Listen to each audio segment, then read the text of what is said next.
用တဲ့မျိုးပြောခံစားအောင်ကအလုံးမေးမိကြပါဒီထောကြတော့ကျွန်တော်ချန်ချောင်း A+ မင်းအတုံးပြပြီးမှစပူဆောင်တီးနံစလိုက်ရမျိုးနုပြင်တစ်ခုကိုစိုက်ပြခဲ့တာပါကျွန်တော်အတုံးပြတဲ့ plastic ကတော့ဒီ18 ဆိုင်နဲ့ plastic ကိုအတုံးပြတာပါအတုံးပြပြီးတော့ plastic ရှိတဲ့လူတွေဝေရှာမလို့ပါဘူး recycle အနေနဲ့ပြန်ပြီးအတုံးပြပါ plastic ကအမင်းအောင်ဖြစ်နေဖို့လိုပါတယ်ဒါမှနေအောင်ခြေတိုက်ရိုက်မထူပေါက်နိုင်တဲ့အတွက်ကြောင့်မို့ plastic ထဲမှာရှိတဲ့မြေကြီးမှာရင်းကြီးတက်တာတို့ပေါင်းပြင်ပေါက်တာတို့မဖြစ်မှာပါAgrosing ကတလို့တဲ့ organic fertilizer ကိုပဲအသုံးပြုတာပါမဆိုင်ပြုကြည့်ရေကိုဝါအောင်လောင်းတာပဲလို့ပါတယ်ပြုတ်ကအပြင်မှာပြုတ်ထောင်ယူပြီးမှရွှေဆိုင်လို့ရပါတယ်ကျွန်တော်ချတော့ပြုတ်တက်10ရက်ဆိုရင်စာပြီးမှရွှေဆိုင်လိုက်ပါပြီစိုက်ပျိုးပြီးရင်အိတ်ထဲမှာရှိတဲ့စိုက်ပျိုးမြေကိုအမြဲတမ်းပုံထားပေးပါဒါမှစိုက်ပျိုးမြေ6သွေးမှုမရှိဘဲနဲ့အဆူဓာတ်အမြဲတမ်းရနေမှာဖြစ်ပါတယ်နောက်တစ်ခုကျတော့စိုက်ပျိုးမြေ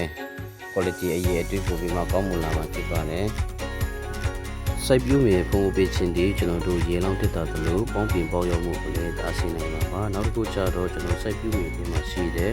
အချူပြိုအမှုစီဝပို့တွေအသက်ရှူတာပုံရအတွက်လည်းအရေးကြီးပါတယ်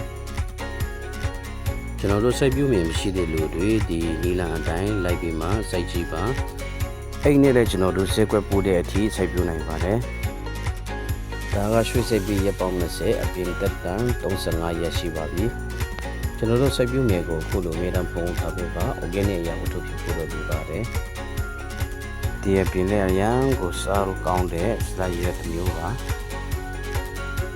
ဒါကတော့ရွှေစိတ်ပြီးရပေါင်း30ကြာမြင်တွေ့နေရတဲ့အပြင်လေးတွေပါစုစုပေါင်းအပြင်တက်တန်ချတော့45ရက်ရှိပါပြီကျွန်တော်တို့အပြင်တက်တန်30ဆိုရင်လည်းစားပြီးမှခိုးလို့ရပါပြီရက်တွေဟာဆိုရင်အင်မတန်မှနှုတ်ပြီးမှချွတ်လေးရှိပါတယ်လက်ဆက်ပါတယ်ကျွန်တော်ကတော့အဲ့တလုံးမှာနှပြင်းကနေတုံးပင်ထိစိုက်ပြိုးထားပါတယ်ຫນွေမိုးဆောင်စိုက်လို့ရပါတယ်တို့ပေမဲ့ຫນွေရဒီမှာကျတော့နေအရပူရင်းနေဆိုရင်အရေးလုပ်ပေးဖို့လိုပါတယ်မိုးရဒီမှာကျတော့မိုးလုံးနဲ့အောက်မှာစိုက်ရင်ပိုမှအဆင်ပြေပါတယ်ဆောင်းရဒီကျတော့အတင်းဆုံးရဒီပါကျွန်တော်တုံးနေတဲ့မျိုးဆက်အထုပ်ကြတော့ဒီအထုပ်လေးတွေပါ